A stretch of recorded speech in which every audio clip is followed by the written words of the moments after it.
The town is hosting its annual baseball game. In the next moment, the crowd's cheers suddenly vanish because a massive fireball inexplicably falls from the sky.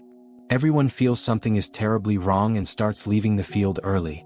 Lee, curious, moves to ask the sheriff what happened, when suddenly a long-legged creature bursts out and flips a patrol car. He tries to get his son out of the car, but at the crucial moment things go wrong. His son Bo looks terrified as the car speeds off by instinct. Lee rushes after them and pulls them into a nearby diner where many townspeople have already gathered. They stare at the tall figure outside the window and no one dares make a sound until a phone rings and breaks the silence. Fueled by the noise, the monster leaps and crashes into the diner. Panicked, Lee grabs Bo and flees out the back door. Just as the monster is about to catch up, a cop steps forward with a rifle. 89 days later, the streets have fallen into ruin and even in daylight you rarely see anyone. The boy Bo just turned on a toy plane and scared his mother Evelyn to tears. Lee rushed at Bo, but it was already too late. They live in a world where you can't make a sound, or monsters that appear out of nowhere will kill you. In this world where sudden death can happen, you must stay absolutely silent to survive, even if only for a while. If a child wants to play with a toy, the batteries must be taken out first. If the toy makes noise, it could draw deadly attention to the whole family. But their soft-hearted daughter Regan can't bear to see Bo sad, so she secretly puts the battery back in the toy. She tells Bo to make sure their father never finds out. She could never have guessed that her kindness would cause Bo to die on the spot. Bo's death hits the whole family like a ton of bricks. To make sure it never happens again, they become even more careful. They eat with extreme caution, afraid of making the smallest noise. They communicate mostly with hand signs. Still, no matter how careful, accidents can happen. One day Regan is playing with Marcus and accidentally knocks over an oil lamp. The clatter alerts Lee, who rushes over with a blanket to smother the fire. At that moment there's an odd noise outside. Everyone holds their breath, not daring to make a peep. It turns out to be only two wild rabbits and they finally relax. But they don't know the rabbit sounds have already brought the monsters nearby. After being on edge for so long, Marcus grows gloomy. To cheer him up, Lee takes Marcus under a waterfall and shouts loudly toward it. Lee's shout terrifies Marcus. Then Lee explains that if there's a bigger noise nearby, the monsters won't notice them. Soon something even more serious happens. Evelyn suddenly tells Lee she is pregnant. It's a crushing shock. How could they avoid making noise when she gives birth? To be safe, Lee has the kids line the basement walls with thick newspapers so they can make a soundproof delivery room. They also store plenty of oxygen and plan to seal the baby in a wooden box after birth. Layered precautions. Everything's ready, they only wait for the due date. But then the unexpected arrives sooner than they hope. One day Lee and Marcus go out for supplies and meet an old man in the woods who looks broken. His partner was just killed by the monsters. Seeing the old man's distress, Lee shields Marcus and warns the old man to stay quiet. But the old man dies. His partner's death took away his will to live. Meanwhile, Regan is racked with guilt over Bo's death. She goes alone to the spot where he died, pulls out his favorite toy plane, cuts the speaker wire and turns it on, hoping it eases her guilt. At the same time, the heavily pregnant Evelyn finishes washing clothes and goes to hang them up. She doesn't notice a nail on the stairs snag the sack, so she yanks harder to free it. Luckily the noise doesn't attract a monster. The baby keeps moving. But she doesn't notice the bent nail straightening as the sack pulls free.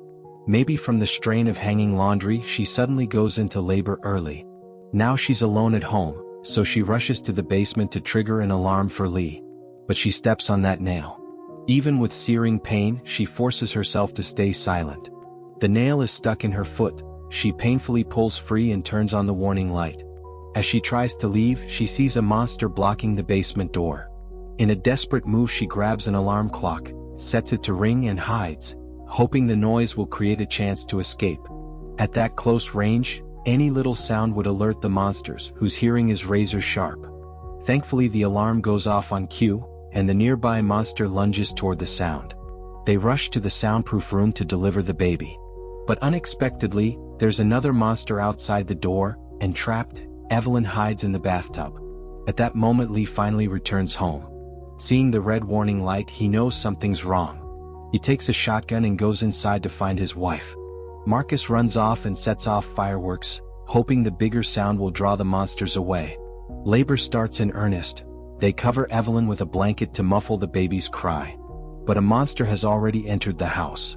Evelyn endures agonizing pain and keeps silent as long as she can. In the end, she can't hold it, she cries out loudly. Fortunately, the fireworks explode in the sky at the same moment. When Lee checks the tub, he can't find Evelyn and collapses, thinking the worst.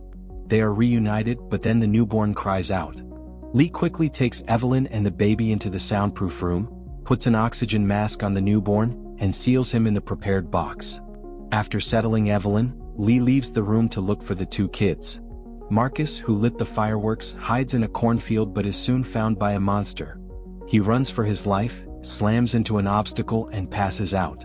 Regan, walking home, sees a flashlight in the field and crouches to look, not realizing a monster has crept up behind her.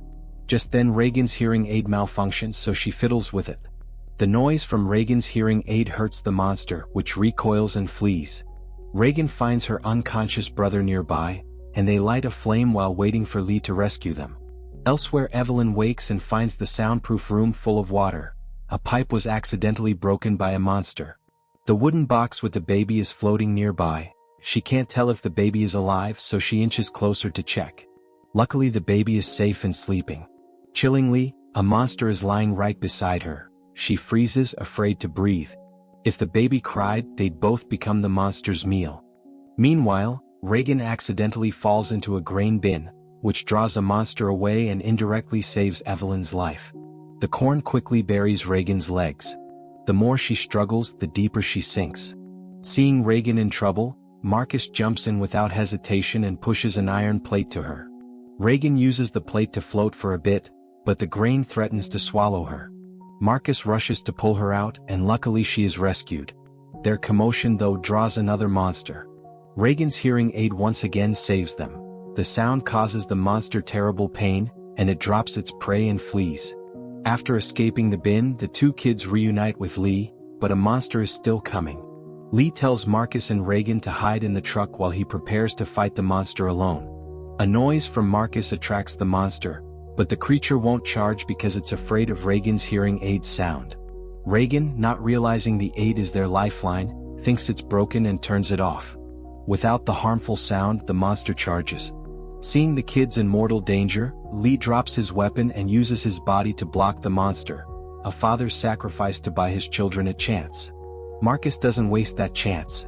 He drives the truck and takes Regan back home. When they learn Lee is dead, Evelyn and the two kids sob together. There's no time to grieve, monsters are coming.